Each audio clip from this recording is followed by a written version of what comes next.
6 የሀብታም ልጆች የማይነግሩ ሚስጥሮች። ሰላም ጓደኞቼ፣ ዛሬ የምንወያይበት ርዕስ ምናልባትም ብዙ ሰዎችን ሊያስቆጣ ይችላል። የአንዳንዶችን አይን ደግሞ በእጅጉ ሊከፍት ይችላል። በመንገድ ላይ ዘመናዊ መኪና የሚነዳ፣ በውድ ካፌዎች የሚዝናና ወይም የፈለገውን ነገር ያለ ጭንቀት የሚገዛ የሀብታም ልጅ ስታዩ ምን ይሰማቸዋል? ብዙዎቻችን እድለኛ ነው፣ በተመቻቸ ሁኔታ ውስጥ ስላደገ ነው፣ አባቱ ወይም እናቱ ስለሚረዱት ነው እንላለን። አዎ፣ ይህ በከፊል እውነት ሊሆን ይችላል። ነገር ግን ብዙዎቻችን በፍጹም የማናየው የማይታይ ግን ደግሞ እጅግ ግዙፍ የሆነ አንድ ሚስጥር አለ። ሀብታም ቤተሰቦች ለልጆቻቸው የሚሰጧቸው ትልቁና ውዱ ሀብት በባንክ ተቀማጭ ያለው ብር አይደለም፣ የተንጣለለ ቪላ ቤት ወይም ውድ መኪና አይደለም። እነዚህ ነገሮች ሁሉ ሊጠፉ ይችላሉ። ሀብታሞች ለልጆቻቸው የሚሰጧቸው የማይጠፋውንና ትልቁ ሀብታቸው በጭንቅላታቸው ውስጥ የሚተክሉት የአስተሳሰብ ኮድ ነው። እስቲ ልዩነቱን አስተውሉ።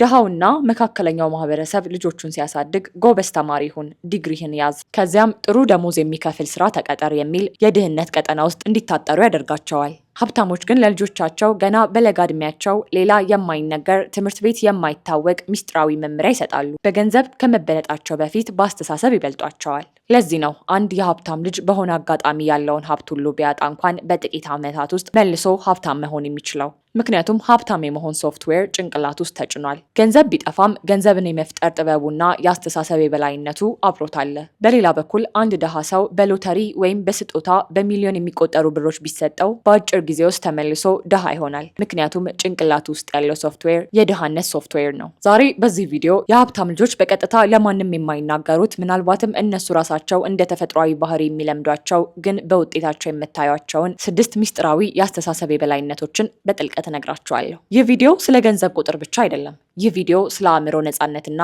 ስለ ስኬት ስነ ልቦና ነው። አንደኛ፣ ገንዘብ ለፍጆታ ሳይሆን ለስልጣን ነው። ጓደኞቼ፣ እዚህ ጋር ነው ትልቁ የሀሳብ ልዩነት የሚጀምረው። ብዙዎቻችን ገንዘብ ስናገኝ መጀመሪያ አእምሯችን ውስጥ የሚመጣው ምስል ምንድን ነው? ምን ልግዛበት የሚል አይደል? አዲስ አይፎን ወይም ደግሞ የቅንጦት ካፌዎች ጋር በመሄድ ፎቶ መነሳት ነው። ለብዙዎቻችን ገንዘብ የፍጆታ ዕቃ ነው። ነገር ግን የሀብታም ልጆች ገና በጠዋቱ ምናልባትም 7 እና 8 ዓመት ሲሆናቸው የሚጋቱት አንድ ትልቅ እውነት አለ።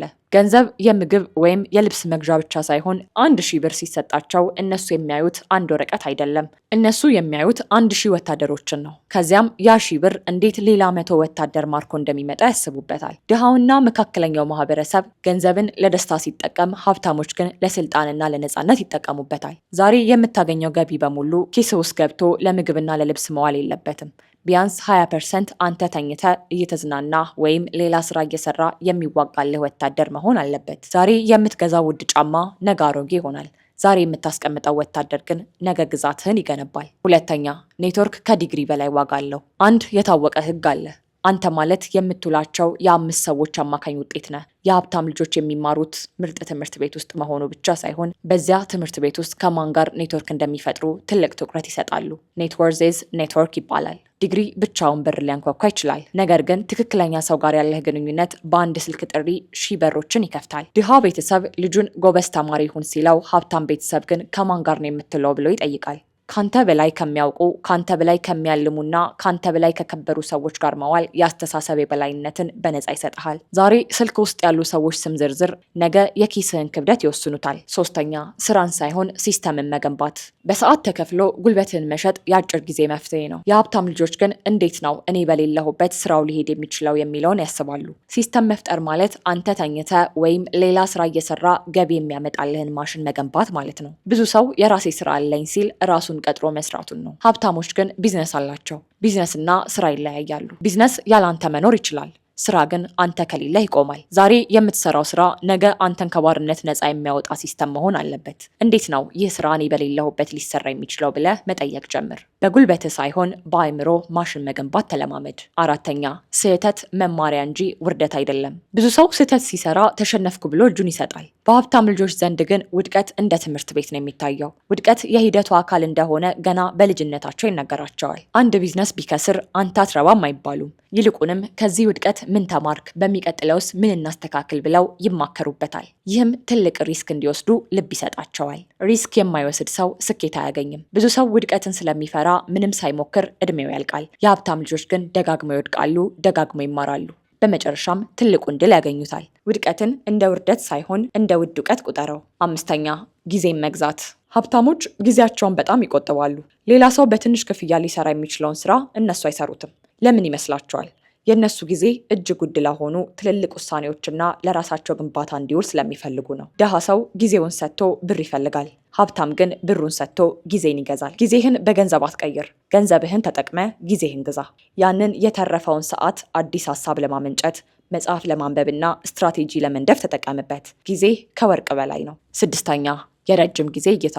ይህ ምናልባትም ትልቁ የአስተሳሰብ ሚስጥር ይሆናል። ዛሬ ያገኘኸውን ትርፍ ዛሬውኑ አታጥፋው። ድሃ ሰው ዛሬ ብር ካገኘ ዛሬውኑ ቪላ ቤት፣ ውድ መኪና መግዛት ይፈልጋል። የሀብታም ልጆች ግን ገና በጠዋቱ ደስታን ማዘግየት ይማራሉ። ሀብታም ልጅ ሀብቱ ጸንቶ እስኪቆም ድረስ ለጊዜው የማይመች ህይወት መኖርን አይፈራም። የ10ና የ20 ዓመት እቅድ አላቸው። አሁኑኑ ይሁንልኝ የሚል ስሜት የድህነት መጀመሪያ ነው። ዛሬ የምታደርገው መስዋዕትነት ለነገው ግዙፍ ግዛት መሰረትክ ነው። ዛሬን በትዕግስት አልፈ ነገን በዘላቂነት ለመንገስ ወስን። ጓደኞቼ ዛሬ የተነጋገርንባቸው እነዚህ 6 ሚስጥሮች የሀብታም ልጆች ከሌላው የተለየ ደም ስለተፈጠረባቸው ወይም ልዩ ተሰጥኦ ስላላቸው የመጡ አይደሉም። ልዩነቱ ያለው በጭንቅላታችን ውስጥ ነው።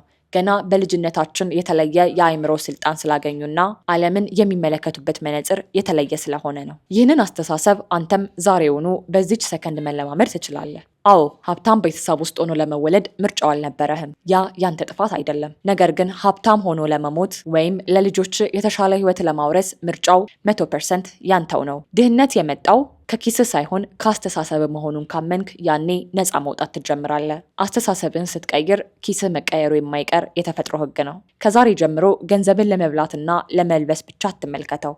እንደ መሳሪያ ተጠቀምበት። የፌስቡክና የቲክቶክ ጓደኞችን ብዛት ሳይሆን የእውቀትና የስራ ኔትወርክህን ገንባ።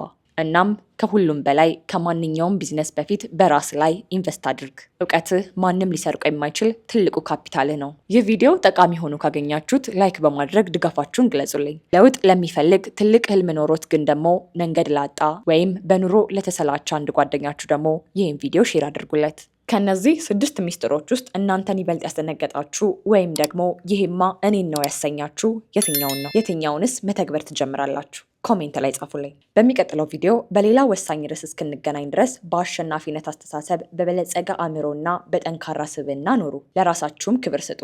ራሳችሁን አክብሩ። ሰላም ቆዩኝ።